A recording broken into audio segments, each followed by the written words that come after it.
तो बच्चों आपको एक शीट दी थी लगाने के लिए, अभी सारे बच्चों ने लगाया नहीं, जल्दी जल्दी लगा के मुझे भेजिए।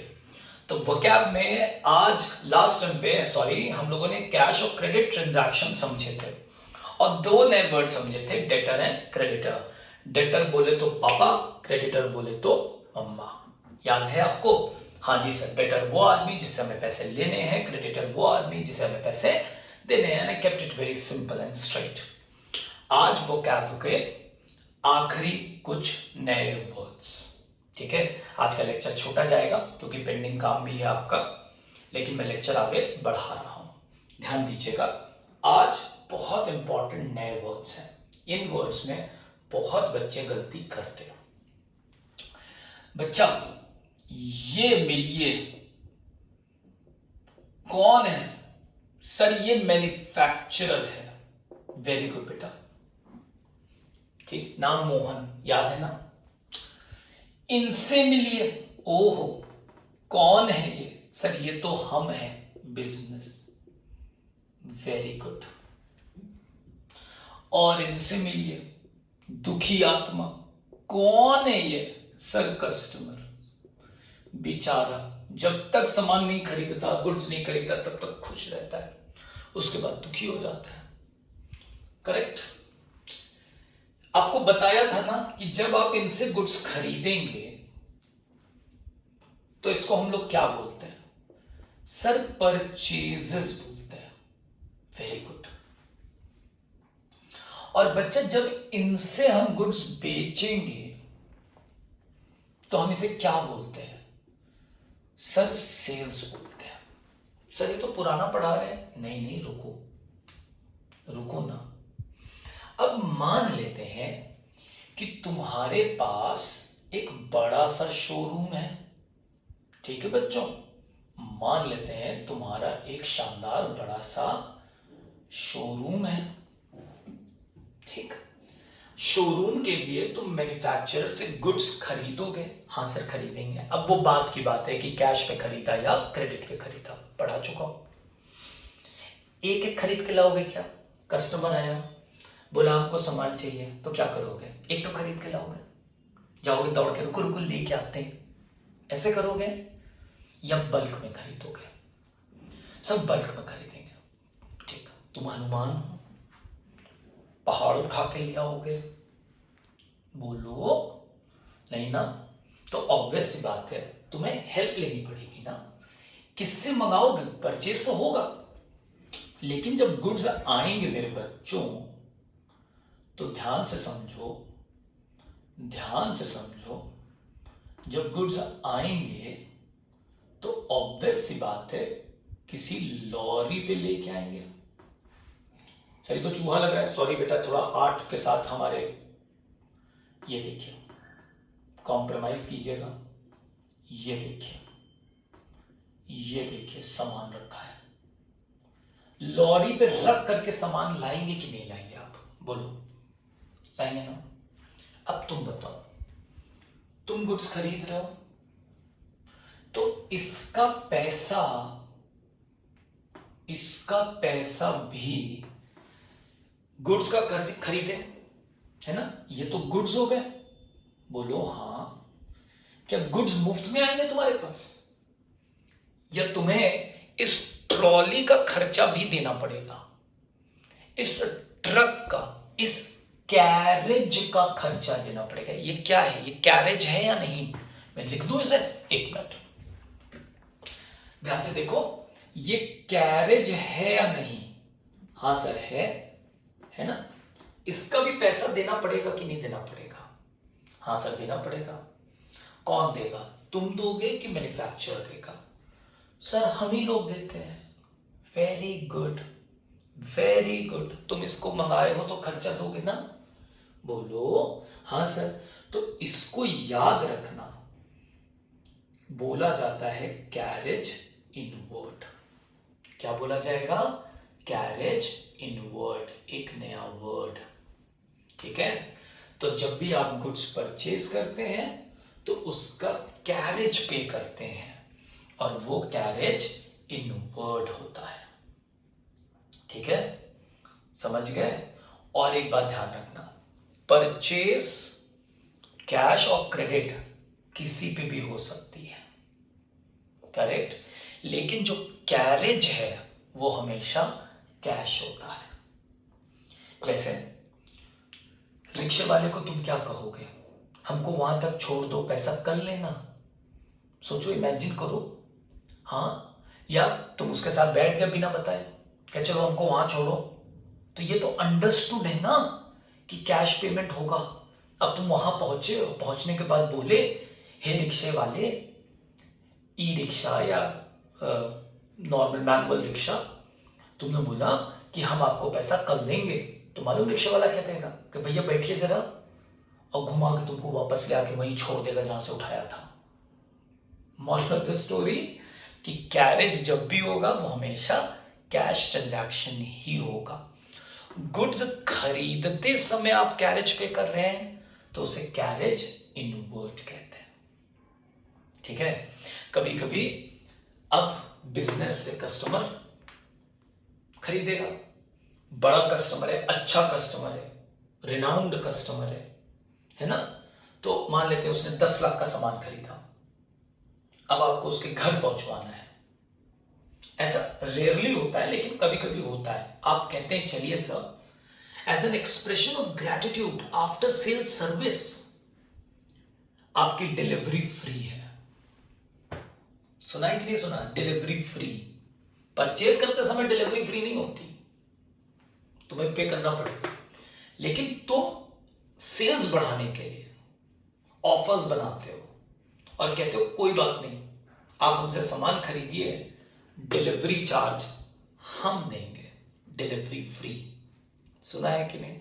तो आप बताइए, अब ये गुड्स, यही ट्रक, फिर से बना रहा हूं, यही ट्रक, ठीक, यही ट्रक अब सामान ले करके, कम ऑब्वियसली कम होगा, सामान ले करके कस्टमर के यहाँ जा रही है, होगा कि नहीं होगा? एक बार फिर तुमने कैरेज पे किया ना, इसका पैसा, डिलीवरी का पैसा कौन दे रहा है? सर हम दे रहे हैं, तो कैरेज पे कर रहे हो। लेकिन क्या इसको कैरेज इनवर्ड बोलोगे? देखो देखो देखो, वेरी गुड, कई बच्चों ने बोल दिया सर ये कैरेज आउटवर्ड होगा। पॉइंट टू रिमेंबर, समझ गए? तो कैरेज इनवर्ड वर्ड कब यूज करोगे?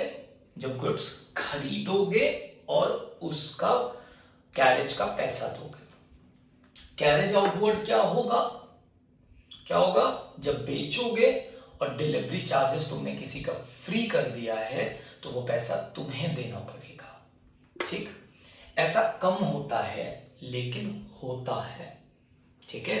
आपके दिमाग में आ रहा होगा, सर हमने फ्रिज खरीदी थी, सर हमने अभी सोनी की बड़ी वाली ओलेड टीवी खरीदी थी और हमको उसका रिक्शा भाड़ा, कैरेज देना पड़ा था। हाँ, जनरली कस्टमर ही देते हैं। कभी कभार बिजनेस कहता है कि डिलीवरी चार्जेस हम देंगे, फ्री है, जान पहचान होती है, आफ्टर सेल सर्विस देना चाहता है, as an expression of gratitude दे देता है।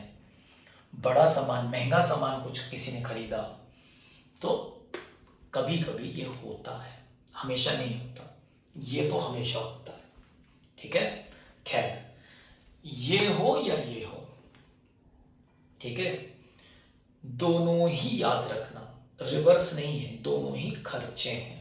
ये बहुत गलती होती है बच्चों से, सोचते हैं ये खर्चा है और वो इनकम है, वो इनकम नहीं है, ठीक। इसमें भी और बारीकी बताऊंगा, अभी बहुत सी चीजें बताऊंगा कि कैरेज का पैसा कस्टमर दे रहा है, कैरेज का पैसा बिजनेस दे रहा है, कैरेज का पैसा कस्टमर को देना था लेकिन कस्टमर ने बिजनेस से कहा कि भाई तुम दे दो, हमसे ले लेना, ठीक। ये सब अलग अलग केसेस आएंगे, बारी बारी पढ़ाऊंगा, ठीक है, बस आप साथ चलिए। अब देखिए बेटा, ये दोनों ही क्या है? इट इज एन एक्सपेंस, ये तुम्हारा खर्चा है। खर्चा होने का मतलब ये क्या है? सर ये नॉमिनल अकाउंट है। Very good. और जल्दी से बताओ नॉमिनल अकाउंट में एक्सपेंस हमेशा क्या होता है? Sir debit all expenses and losses. Very good. यानी कि एक बात तो तय हो गई, तुम कैरेज का खर्चा जब भी करोगे तो कैरेज इज एन एक्सपेंस और उसमें खर्च क्या होगा? पैसा।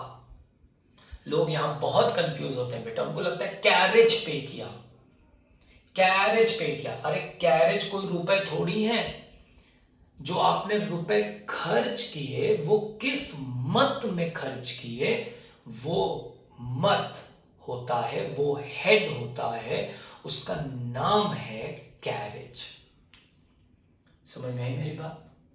तो नॉमिनल अकाउंट के साथ बच्चे बहुत कंफ्यूज होते हैं बेटा कि हमने कैरेज पे किया।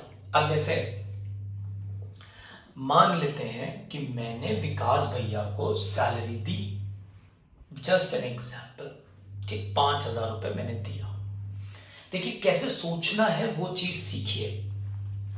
आपने 5,000 रुपए विकास भैया को दे दिया, मैंने दे दिया, इनकम टैक्स वाले मेरे पास आए, उन्होंने बोला ये 5,000 दिए हो? हाँ दिए। काहे दिए हो? बस दिए हैं। अरे भाई 5,000 रुपए किस चीज में दिए हो तुम? ये 5,000 का खर्चा, रुपया कम है कैश बॉक्स में, ये 5,000 कहां गया? दिए हैं। किसको दिए हो? अरे बस दिए हैं। इनकम टैक्स वाले क्या कहेंगे? भैया जरा लाठी मंगाओ। है बता रहे सर, नाराज मत होइए सर, बता रहे सर विकास जी को दिया था।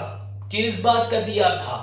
क्यों दिया विकास जी से? क्या आपने विकास जी से उधार लिया था या विकास जी को आपको पैसे देने थे? नहीं सर, उधार नहीं लिया था, उन्होंने हमारे यहां काम किया था तो उसका पैसा दिया था। तो भैया बताओ ना, काम का पैसा दिया था यानी कि सैलरी दी थी। यही पॉइंट है सब्जेक्ट ढूंढने का। नॉमिनल में बहुत गलती होती है, लोग सोचते हैं सैलरी दे दी, ऐसे बोलते हैं ना सैलरी दे दी, तो लगता है credit what goes out, salary is going out ना। Salary is a name of an expense which has been paid in cash.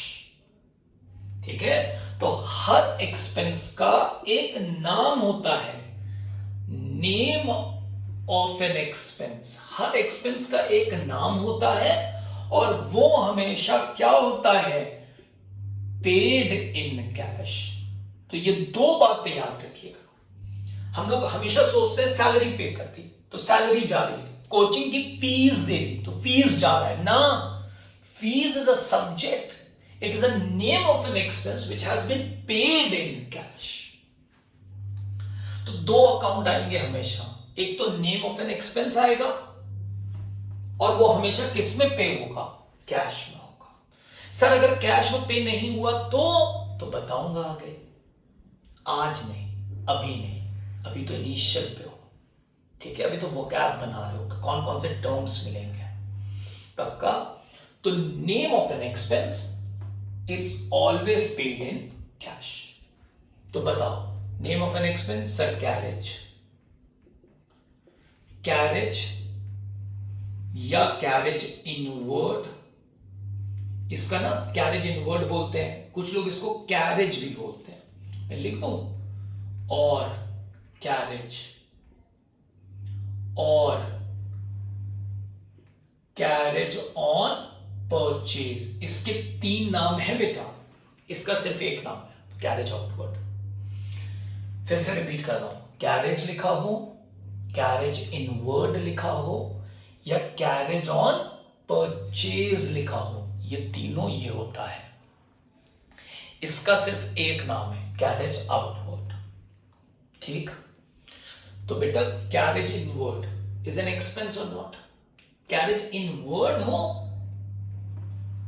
या इसका कोई और नाम हो या कैरेज आउटवर्ड हो, ये दोनों ही खर्चे हैं या नहीं?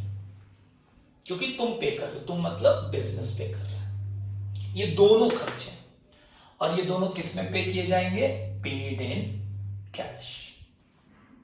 जल्दी से बताओ, जल्दी से सोच के बताओ, carriage is an expense? Yes sir. तो नॉमिनल अकाउंट है, हाँ जी सर है। खर्चा है, हाँ जी है, तो ये डेबिट होगा कि नहीं होगा? हाँ जी सर। कैश कौन सा अकाउंट है सर? अब ये बताएंगे क्या हाँ आप हमको? ये रियल अकाउंट है। पे कर रहे हो तो पैसा आएगा कि जाएगा? सर ऑब्वियसली जाएगा, तो ये क्या होगा? क्रेडिट। तो अगर मैं एंट्री बनाऊं कैरेज की तो क्या बनेगी? पॉइंट टू रिमेंबर, एंट्री बनेगी कैरेज